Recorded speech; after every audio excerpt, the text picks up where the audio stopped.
from the vault. High atop the pastoral center of the Diocese of Camden, you're listening to Talking Catholic. Hello, everybody, and welcome to Talking Catholic, the official podcast of the Diocese of Camden. This is Marianela Nunez, and with you also is Mike Walsh, our main host for Talking Catholic. How are you, Mike?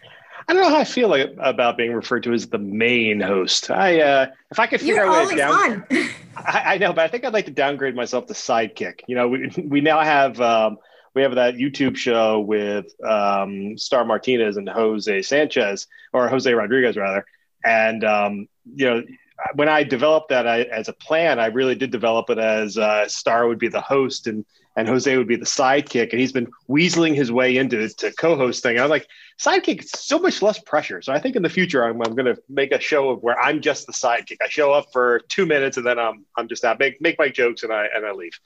I'll leave all the interviewing to you and Mary and Carrie for the show into the future. All right. We'll see. We love the way you do it. So, you keep going.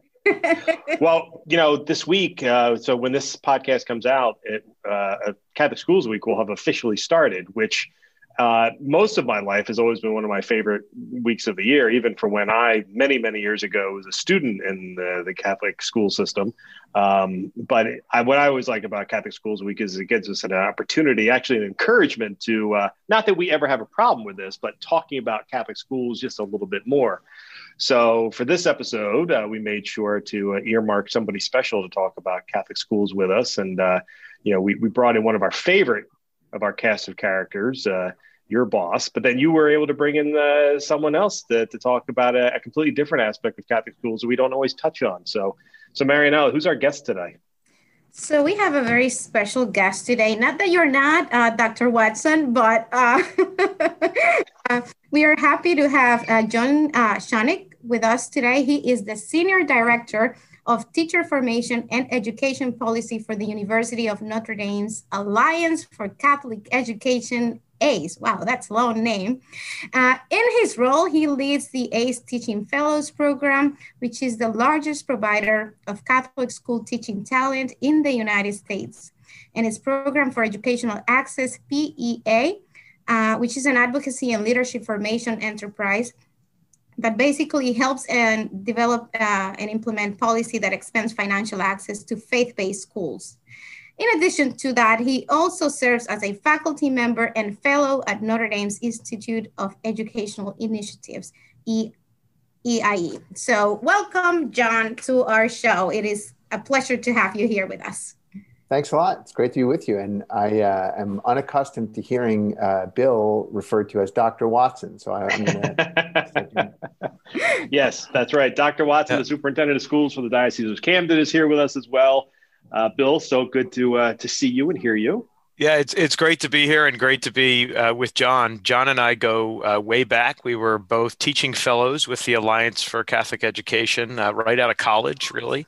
Went through that program. And, since then, John has gone on to do really amazing things at the University of Notre Dame, really part of their core leadership for the Alliance for Catholic Education. And it has been described to me by a mutual friend and colleague as one of the smartest people they know, and I can corroborate that. John is a fountain of knowledge and a wealth of information about many things related to Catholic schools. So it's very exciting to have him here with us.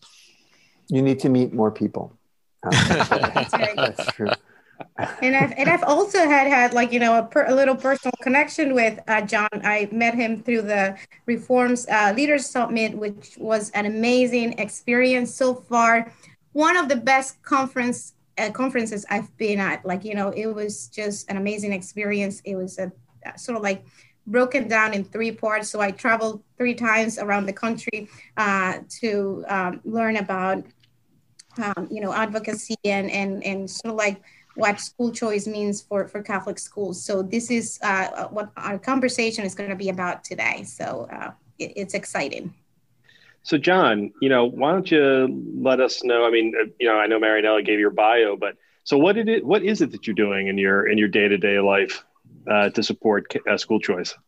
Yeah, so I work at Notre Dame's ACE program, Alliance for Catholic Education, and this isn't ACE's mission statement, but I guess just to try to draw a circle around everything that ACE is trying to do. I guess our vision is a high quality Catholic education for as many kids as possible, right? So that statement has like a supply side and a demand side. The supply side is a high quality Catholic education, and the demand side is for as many kids as possible. So I'm really privileged, Mike, because I wear like two hats in ACE, and one of the hats is like on the supply side and the other is on the demand side. So on the supply side, I help lead ACE teaching fellows, which has been described as, although I think this is an imperfect, but close enough. My grandmother used to say close enough for government work. I don't know if that's you're familiar with that saying? Close enough. The analogy would be, it's like a Catholic schools teach for America. Not really, we could get into the differences if you want. But so that means that I get to spend a lot of time thinking about how to recruit and then form really talented young people to go serve in Catholic schools and needy Catholic schools across the country. So it's a 2-year graduate fellowship, about 90 folks in a cohort. So all in, say about 180 some odd people at any given time out there, been around for more than 25 years. Bill is a graduate of the program, Dr. Watson is a graduate of the program, as am I. So that's like, I get to think about that, which is really exciting because it's thinking about bringing youth and vitality into our Catholic schools, right? It's this kind of like constant, like hope springing eternal. I love that. And then the other part of my job is I lead this unit called the Program for Educational Access. Marianela has had experience with this. We call this the PEA. That's where we really think about how to help the church design, enact, and then implement policies that are going to make Catholic schools more accessible to low-income kids. So those policies are usually like voucher, tax credit, scholarship, ESA type things. But I guess I apologize for a long answer, but it's like I kind of get to do two different things, and it's never boring. Well, that's good. And don't feel the need to ever apologize for a long answer. This podcast goes 55 minutes. We kind of rely on long answers, so feel free to talk as long as you like. I'm curious, as before we started the show, we talked a little bit about some of the curiosities that have been occurring since COVID has struck. I'm just curious, how has the guidelines, the shutdowns related to COVID been affecting your work? Yeah. So a benefit of our work, but also it's a challenge. But and I'm not trying to sound Pollyannish. I think that like a lot of the challenges that we've been confronting long-term are going to result in just great benefits for marginalized communities and Catholic schools. I could talk more about that later if you want. But so we're in places that are as different as the Rio Grande Valley and Silicon Valley. Right now, as I'm talking to you, I was mentioning, I guess to all three of you before we started, right now I'm in Harlem. I'm visiting New York because we have a community of teachers here in New York. We have a community of teachers in New York City, and then we have teachers in Denver, Colorado. They're kind of all over the place. And given both like the state regulations with regards to COVID, and then like the landscape of Catholic schools and just kind of what's happening community by community, there's tremendous variance. My like very, very high level takeaway, and again, this is going to sound Pollyannish, but I really believe it. I absolutely marvel at the resolve, just the commitment that Catholic school teachers and leaders are showing right now. It is absolutely extraordinary. I mean, right before I got on this call, I was doing a virtual visit for a class kind of right up the road, like right by the Mott Haven neighborhood in the Bronx. And our teacher, she's in her first year, and she's got, most of the group is in person, and some of them are virtual, of course. And she is just leaning right into the very, very hard work. So we can, I mean, you might want to talk about this more later, but we're clearly in the midst of a paradigm shift in education more broadly, without a doubt.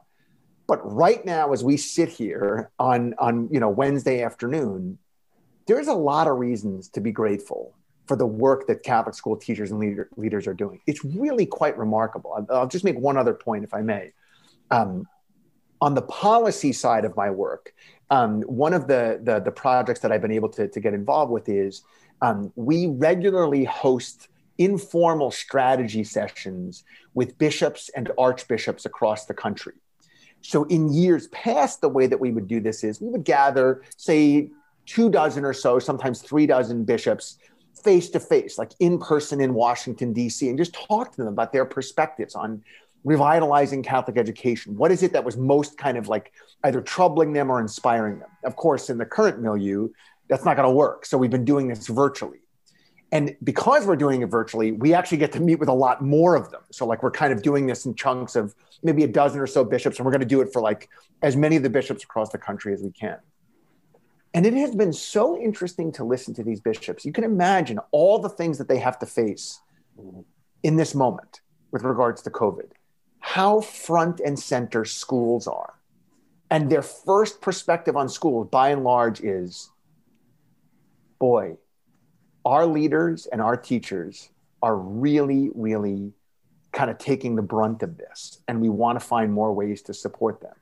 On the one hand, that's like concerning because it's like, oh boy, like if even the people at the top know that like the folks out and like on the front lines are feeling it, then it must be really bad. But on the other hand, it's sort of like, no, there's proximity to all of this. I think like folks are recognizing this is a tremendous opportunity to realize how blessed we are to have so much commitment, so much buy-in from our Catholic school teachers and leaders. I'll stop there. No, as you were talking, it got me to thinking. I had the blessing of being able to read a lot of what Bill puts out to the schools and the school parents and the school leaders on behalf of the Catholic Schools Office of the Diocese of Camden. And what you're telling me you're seeing nationwide, I know is something that Bill says he's seeing locally as well, just in terms of what Catholic schools are able to do right now. I'm curious, Bill, we're putting out, and people are listening to this, the Catholic Star Herald will have published its annual Catholic Schools Week newspaper and special section specifically on South Jersey Catholic schools. I'm curious, for anyone who hasn't maybe read it yet, can you kind of talk about how things have been going in South Jersey related to what we've been able to accomplish in keeping our schools open? Yeah, I mean, it's very much as John describes it. I mean, we have seen from the beginning, even from well before the beginning of this school year, the remarkable efforts of the Catholic school principals and the Catholic school teachers. And there is no doubt a whatever it takes attitude among both. And, as I've had opportunity to kind of reflect on that, we sort of say, we say a lot of things about Catholic schools that because we're Catholic, we kind of have in our lexicon to say. We say, we're founded on love and we lead people to Jesus. And we say those things as a matter of course, but those are pretty radical things to say that we have this entire set of this entire institutional infrastructure that's in a lot of ways banded together, but very reliant on the individuals in any one location. That's founded on love. That's kind of a big deal. And so, as I reflected on that for the Star Herald article, I sort of to say that, and many people kind of gloss that off as a sort of happy, we like each other, we get along, we're kind to each other, and those things are, let's say, often true, like anybody else. Not everybody gets along all the time, but I think it's deeper than that. And if you think of what St. Thomas Aquinas said about love, it is the willing the good of the other, that it takes work to will and enact and work for the good of the other. And I just have to say, regardless of where they're coming from personally in terms of the COVID pandemic, every one of our principals, every one of our teachers actively every day chooses to will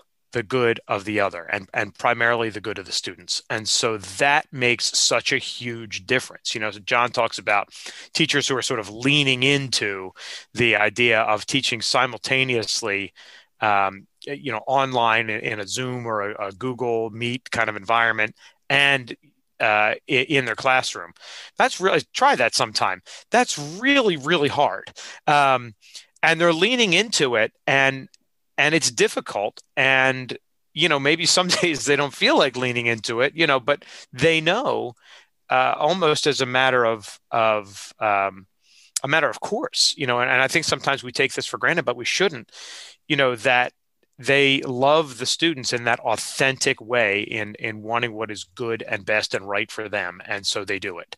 And that's just remarkable to see that play out in unique places in the diocese, and each school in its own way, and to see that collectively kind of at the diocesan level, and as John says, in all throughout the country in different places, is really just a remarkable testament to who and what Catholic schools are. And so, in a lot of ways, the situation we're currently in is elevating that, and I think people are noticing. Yeah, I would tend to agree with that, particularly since certainly in our area of the country, in South Jersey, we've been able to successfully remain open for 5-day-a-week classes, across the board. We've had schools at one point or another have had to move to remote learning for short periods of time, but by and large, the 30 plus schools in South Jersey have been able to maintain what they've been doing, and they've been able to maintain what they've been doing and staying open because of that dedication from the parents, the teachers, the students, the staff. It's been remarkable. I know, Bill, in the beginning, certainly in the summertime, we were confident that we could put systems together, but whether or not those systems would continue to work throughout the year, the only way to find that out was going to be to do it. And oh man, I tell you, I've been overjoyed to see what our schools have been doing. So, I very much, because I know everyone's been through a lot of stress, even me. I recently was in my boss's office and commenting on the fact that I'm starting to feel the pressure of, everything we've been through the last almost year now. And it's even getting to me a little bit. That could be the winter doldrums, the winter blues, as it were. But I can't wait for spring to come and summer to hit. And I think our all of our educators and school students have earned definitely a summer off this year if once we get to it. Not so much the school's office. You got to work though, but everybody. Yeah, right. Yeah, but I think everybody will be ready for that. One of the things we talked about in the beginning of the year that you just reminded me of is you're right. We set these systems up. We didn't know if they were going to work, and I was just reading some research this morning actually on on schools not being major vectors of the spread of COVID-19. And I think that is due, and this is, not just nationwide, it's sort of worldwide, which is really kind of reinforcing the decisions that we made with the parent input to be open for as many kids as we could, as long as we could do it safely. And so that is kind of reinforcement for that. But I think that as long as we can do it safely is really, really important. And as Catholic schools, we've had a commitment to discipline. We're kind of known for that, right? And so, of course, it looks different today than it did, 20 years ago, 40 years ago, 80 years ago. But because of that, and because people just kind of are used to doing what's right for everybody, then this idea of, say take something like wearing masks, which is really shown to be an important component of, limiting the spread of COVID. Kids have done that with no problem. Mm-hmm. And I think I might have mentioned this on another podcast, and I keep saying it because I just think it's funny, in part because I have a 12-year-old. So we were really worried about high school students, and just because they're older and maybe they have opinions about masks and whatever. And we were worried about like preschool, kindergarten, first grade kids. I mean, how do you expect a 6-year-old kid to leave a mask on all day? High school kids are so happy to be in school, which is beautiful in its own right. They're so happy to be in school that they know what they have to do and they are sticking with it. And so there's no problem with masks, just to use that as an example. Preschool, kindergarten, first, second grade, this is what school is like. It's sort of I don't know what they're going to think school is like whenever the day comes when we're not wearing masks all the time. But for them, it was like, oh, well, the teacher said to do that and we do it. Where the problem has been, where there have been problems, is middle school, and like this didn't make any sense to me. I didn't think of it in the beginning until, of course, I'm watching my own 12-year-old sort of go through this, and I forgot about the drama of middle school. and the drama of the mask, that everything, even the minutia of life is dramatic to a 12, 13, 14-year-old student. So where we've had problems, and they're relative, right, to the other to kids of other ages, that's where we've seen them. But really the problems are not matters of refusal. They're not matters of they don't get it. They're matters of, maybe they need to go outside and take a break a little more often than we anticipated. Maybe they need a little bit more of a reminder to get that mask up over their nose too, but not, defiance and refusal and a real problem kind of thing. And so I think that really stems from the culture of Catholic schools in a lot of ways. And behind that, all of the other things that we're doing, having the windows open when it's cold, and having no problem putting your coat on, and washing your hands more and using sanitizer and just working that into a routine and being more distant and figuring out different ways to interact with your teacher and your peers. They're just taking it all in stride. And that is such a huge part of that last part of our goal, which is as long as we can do it safely. And we, the students, the teachers, the parents, they're all in on that part of it. Yeah. And I think we are kind of like celebrating all of that during, this Catholic Schools Week 2021, which starts on Sunday, January 31st and goes up until Sunday, February 7th. And we sort of like are celebrating this year more than ever the fact that we are here for the families, for the students. And, we put these systems in place that God has allowed them to sort of like survive and thrive in a way. So we are very happy about that. And we want to continue to provide that Catholic education for our families in the Diocese of Camden and in the U.S.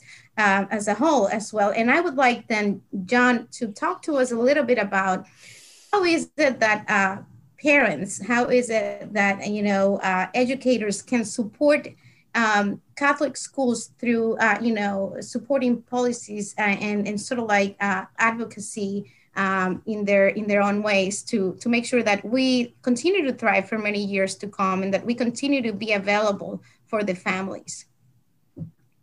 Yeah, so a couple thoughts on that. It's a very good question. Let me try to frame, like if your question is like sort of like how can we most effectively advocate for greater public support for, in particular, economically distressed, marginalized Catholic school or families, I should say. So I think, like I said earlier, like we're kind of in the midst of this paradigm shift here in K-12 schooling. A couple of things happened at the same time that, like my grandmother would say, there's no such thing as luck. It's God's providence. And certainly the pandemic would not be we wouldn't see it as like luck, but the timing of this, there are a couple of things going on that I think are pretty important. So the first issue that we confront here is that, we're now 30 years into choice-based reforms in this country. The first voucher program that in the United States was passed in Wisconsin. It served families in Milwaukee, just in Milwaukee. It passed in 1990. The first charter school legislation was passed the next year. They're really within like 6 months of one another in Minnesota, and then shortly thereafter in California. The reason why those policies are important was that, for all intents and purposes, that's really the first time for any for all intents and purposes, that was really the first time that we had states saying that one means at supporting, in particular, marginalized families in schooling is to increase parental agency, like to empower parents with the ability to choose where their kids could go to school. Now, this is, of course, like the tragic reality of schooling in this country is that every family in this country exercises educational choice except the poor.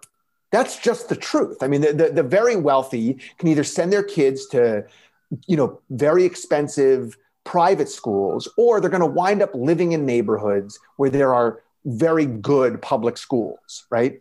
The middle class, what's the single most important issue in a middle class family's decision about where to live? It's the quality of the public schools. And then often for a middle class family, they may have enough discretionary income left over if they don't want to send their kid to a public school to send their child to a private school. It's only the poor who cannot afford to send their kids to a private school and who are then told, you must go to this school. That's not an indictment on the quality of the school at all. But that's just like, if you think about the promise of America, that just seems totally inverted. Like the promise of America would seem to be the more imperiled someone is, the more imperiled a class of citizens is, the more protection we will give them.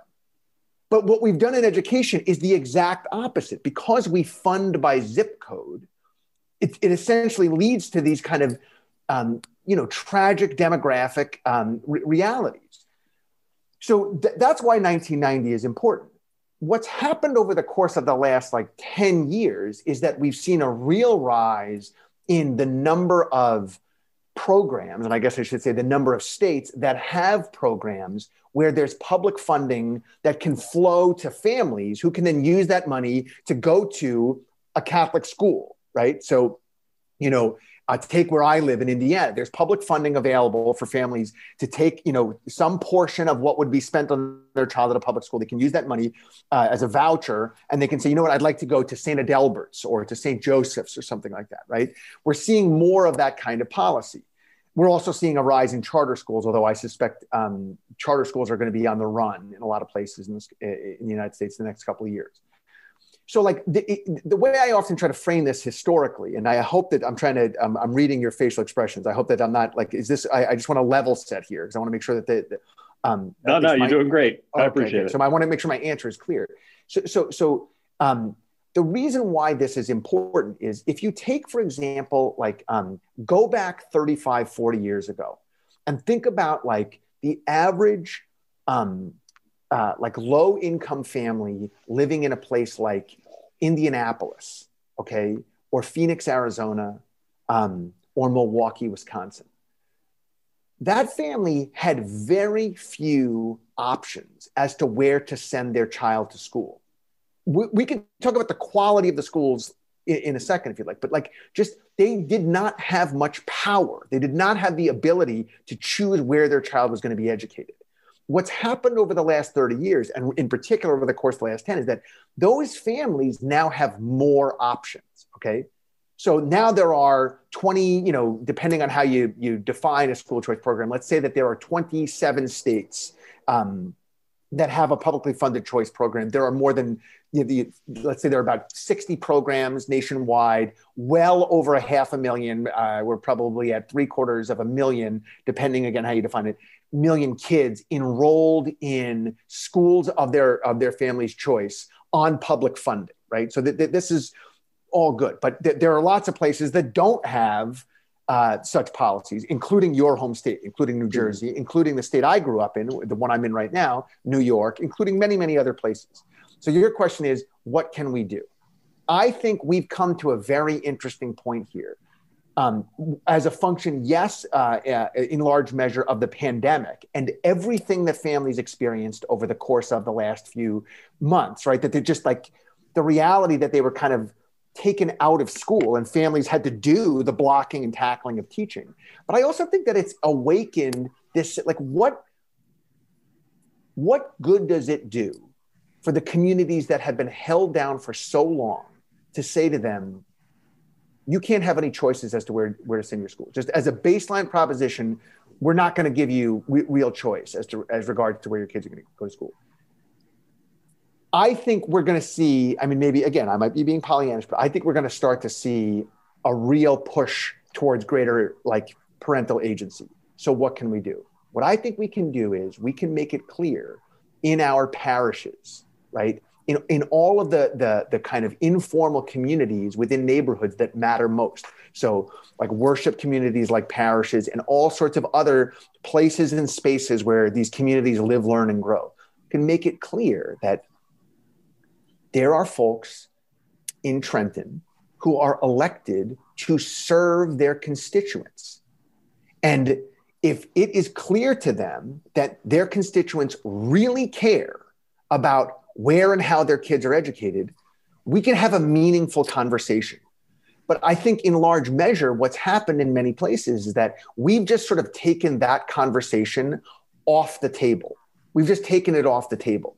So what I wish more folks would do, like they're very, very basic strategies, like how many Catholic schools in this country send a birthday card to their mayor, to the members of their city council, to their elected representatives, the folks in the state assembly and the Senate? How many just say thank you when when their elected representatives do something good for them? There's no engagement, right? Or very little engagement with elected officials in this regard. Because it's with that sort of like exercise, thank you. Can you come see our school? Can you come see what we do here? That we can start a conversation about, hey, we are not looking for a bailout for the Catholic school system. What we're looking for is the same kind of agency for our families that all of the wealthier families in this state already enjoy. That's all we're asking for. So I think sometimes what happens, and I'm not sure, like it's sort of like I'm apologizing ahead of the fact, but like I worry that sometimes what happens is I can come across as saying like that that these kinds of policies are about saving a dying system. That is not to me what this is about. This is a basic question of human dignity, just of human dignity.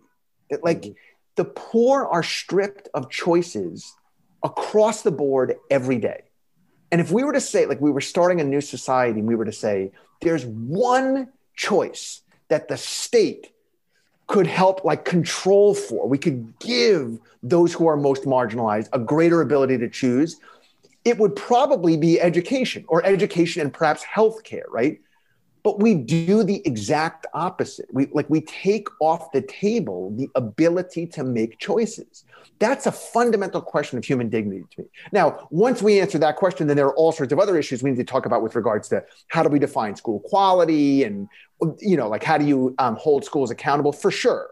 But what I worry is we start with that stuff as opposed to just beginning with, what about the fact that people they don't even have the power to make choices? Yeah. I'll stop there. Well, you said something earlier that I did want to come back to, only because I wasn't sure entirely what you meant. You had mentioned that so there tends to be two different kinds of schools when people are thinking of non-public schools. You have Catholic schools, you have other Christian academies, and then you have typically charter schools. But you said something along the lines of you felt that charter schools were on the run. I was just curious, what did you mean by that? Yeah, I mean, this is just my own personal opinion. It seems to me that in a number of states, the political, the sands have shifted, or whatever image you want. The tectonic plates have shifted, and that the political forces that for some time were really kind of like in support of charter schools they just don't have as much power as they once did, and I think that in some places it's going to be harder to see the kind of growth in the charter sector, say in California or perhaps in New Jersey, in other states, as we were seeing, say, like in the mid, from 2010 to 2018 or so, or even go back to like 2005 to 2015. There was kind of a run there where in many places charter schools, they really enjoyed a good bit of political support and philanthropic support. And I suspect that may be changing. So you were talking a little bit about what Catholic schools can do. And certainly I know in our diocese, Bill and his predecessor, Mary Boyle, did a great job of making sure that our schools were good advocates for themselves, making sure they have letter writing campaigns, particularly when it comes time for funding to the state government, making sure that we're properly budgeted for. One thing that one of my colleagues has mentioned on numerous occasions, and I think it probably has mentioned it to Bill as well, is that they're like talking about, how we could really show how important like Catholic schools are to what a state can provide for its young people. We've often thought that maybe we just need to shut down for a day and have all of our students go to the local public school and just hang out outside and go, you guys try to figure out where these kids are going to be are taught if our Catholic schools shut down. In the Diocese of Camden, that we account for roughly 11,000 students that would suddenly have to go into the public school system.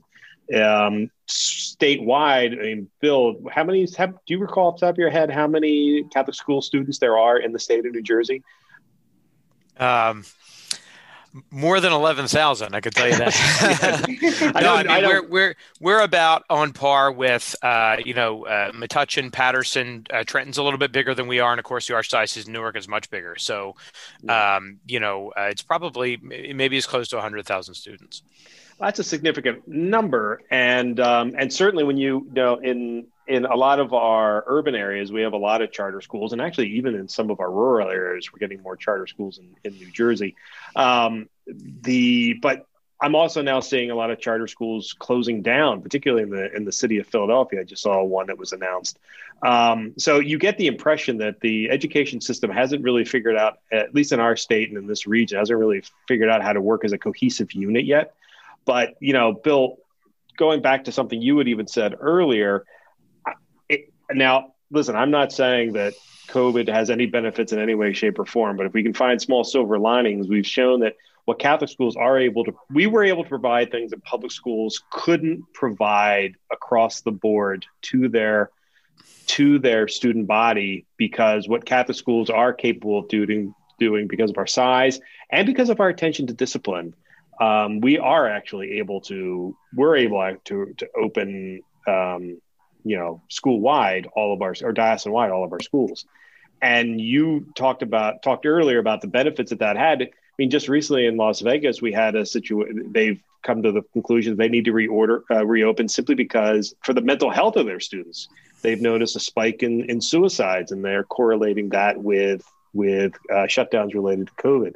So, I mean, Bill, from your perspective, has what certainly we've been able to do in South Jersey, but also what I think a lot of schools have been able to do in our region by being able to open 5 days a week. Have we showcased to the world this year that there's something more to Catholic schools than simply religious education? I hope so. I think, there's a lot of dynamics that go into the ways that schools and systems make choices.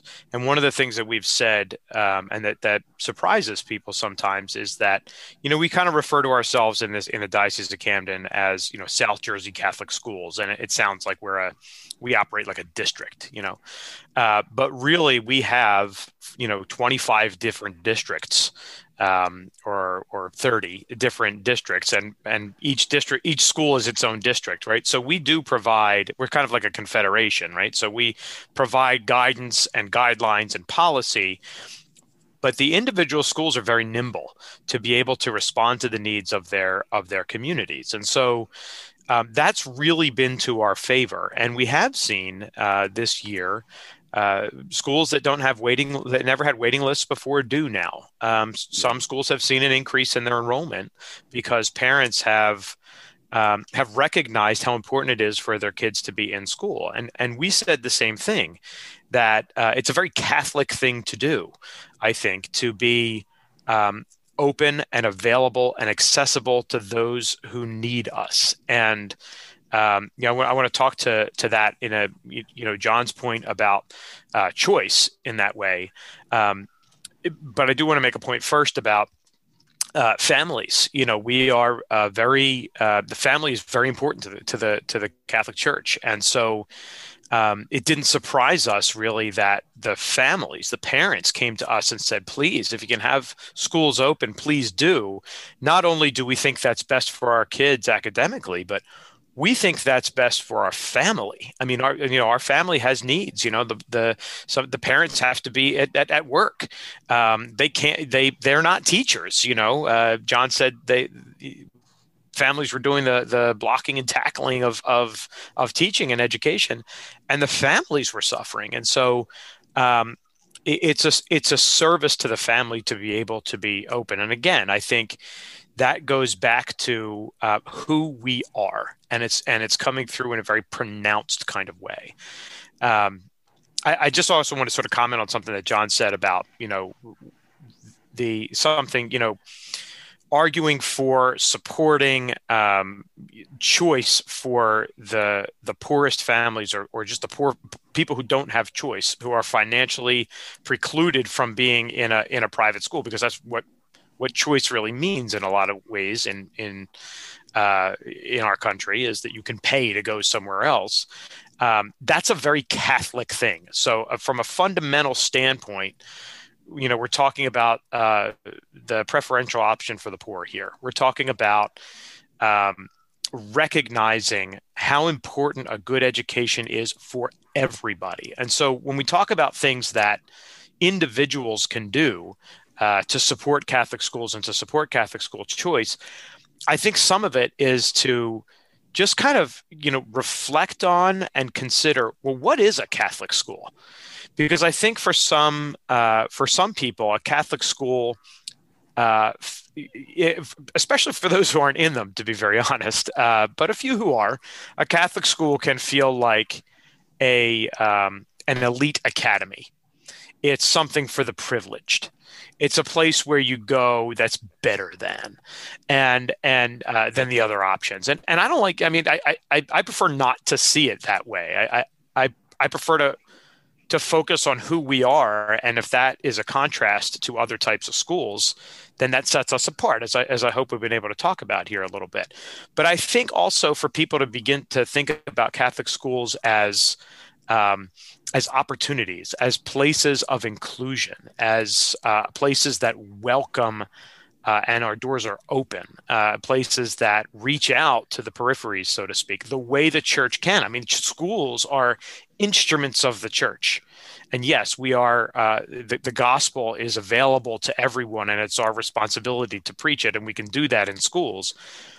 But I also feel that we have, just from a standpoint of serving those people who need the church the most, who need care. And what is education if it's not care for the person? And that's kind of how we see it. And so I would encourage people to, if you're inclined to think, well, school choice isn't really my concern because I'm not in that socioeconomic profile. I'm fortunate enough to be able to choose for my kids, or I don't have kids of a certain age. Well, if you're listening to this podcast, you're probably Catholic.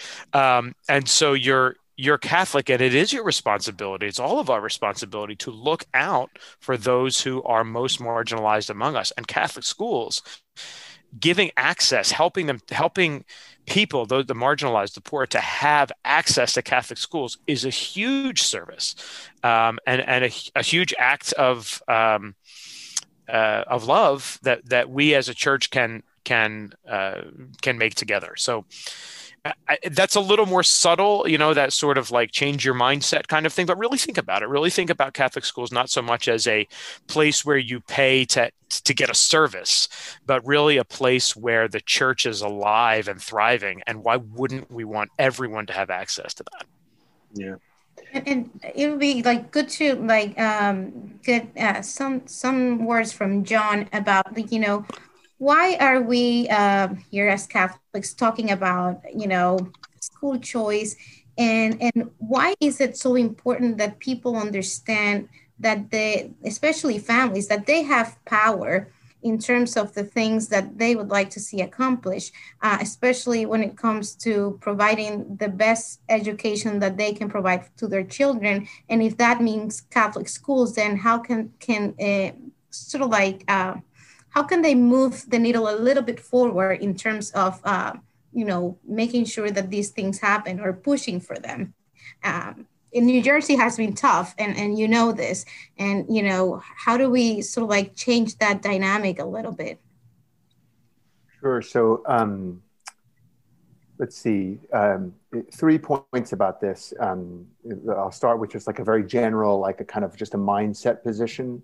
The second is something that I think just like it's a feature of the Catholic community and Catholic schools that I don't think we talk enough about. Bill just alluded to it, but I think it's really important with regards to choice and advocacy. And then the third is it's like a kind of maybe not inside baseball, but like a specific approach that's been tried before and could have some promise in a place like New Jersey.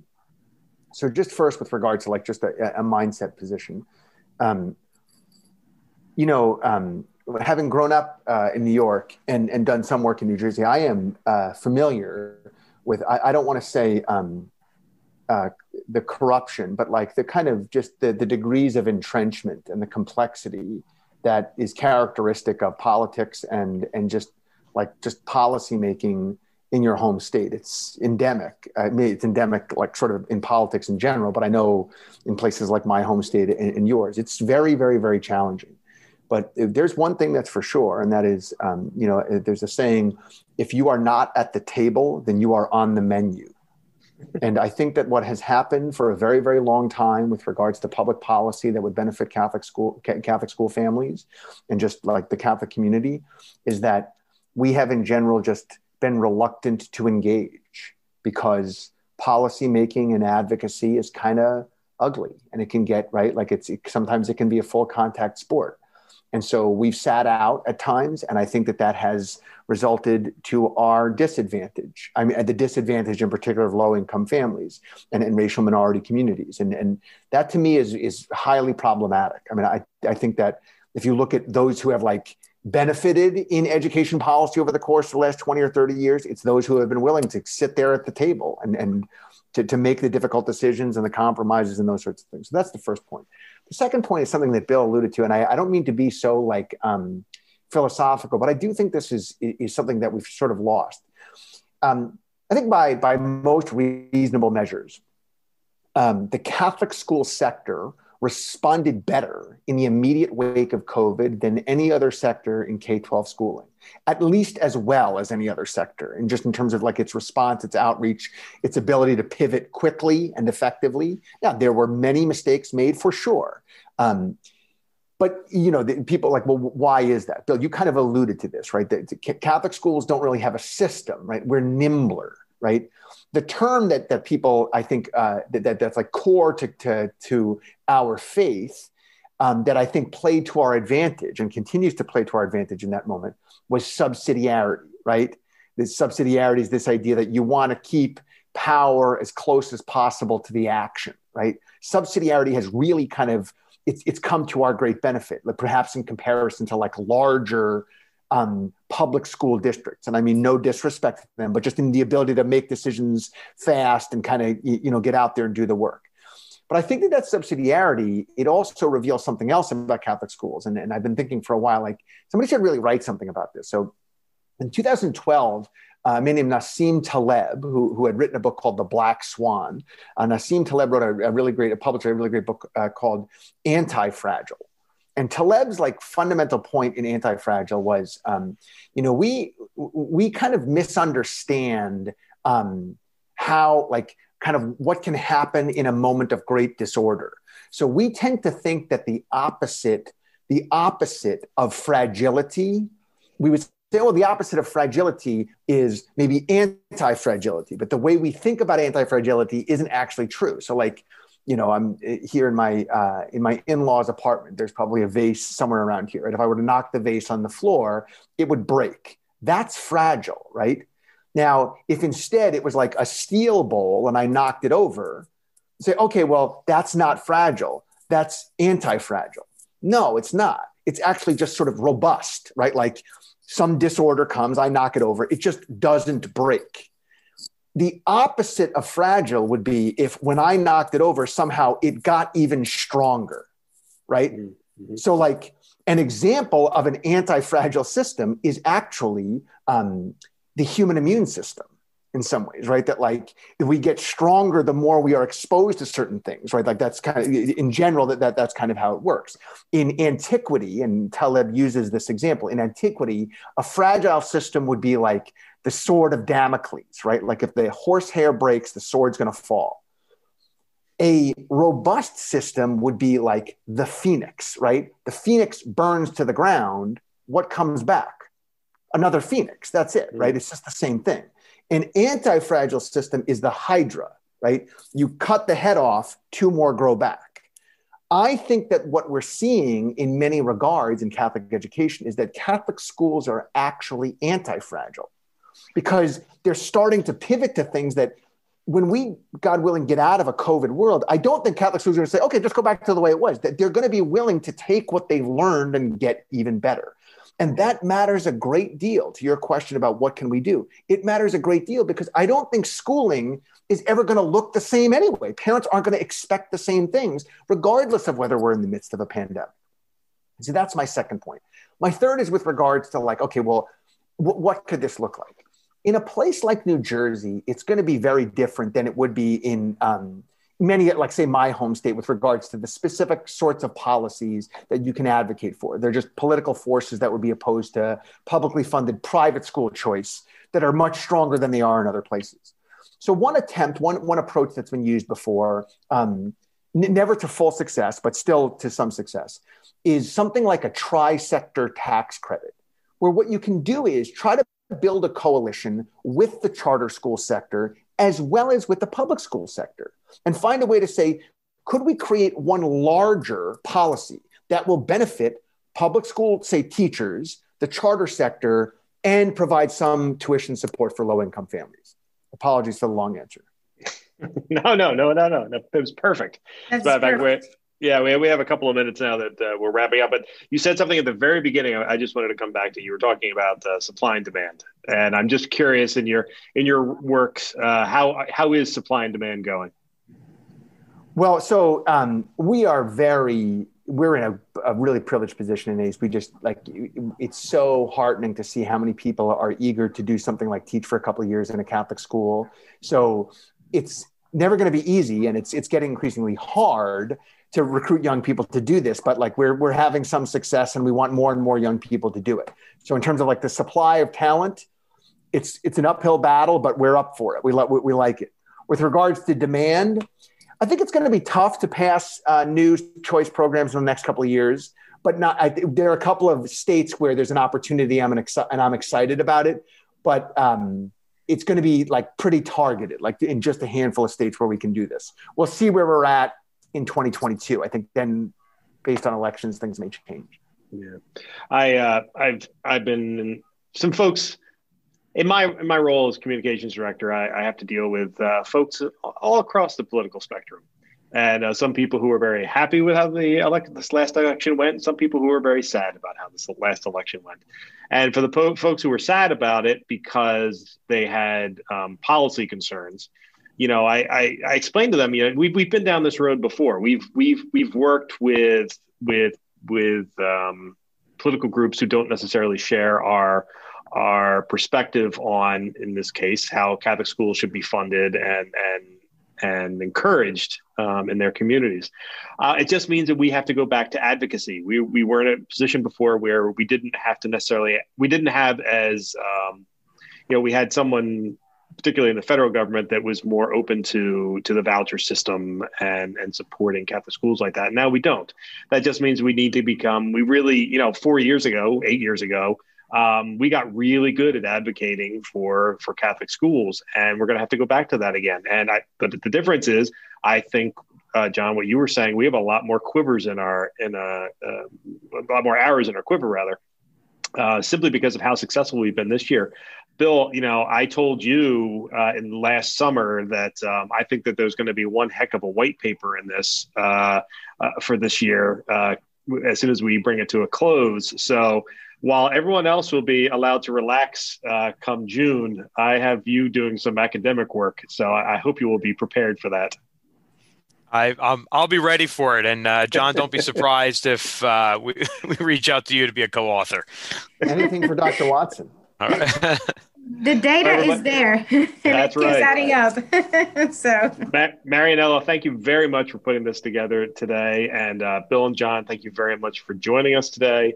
And to our listeners, thank you all for listening in. And we will be back again next week. See you, everybody.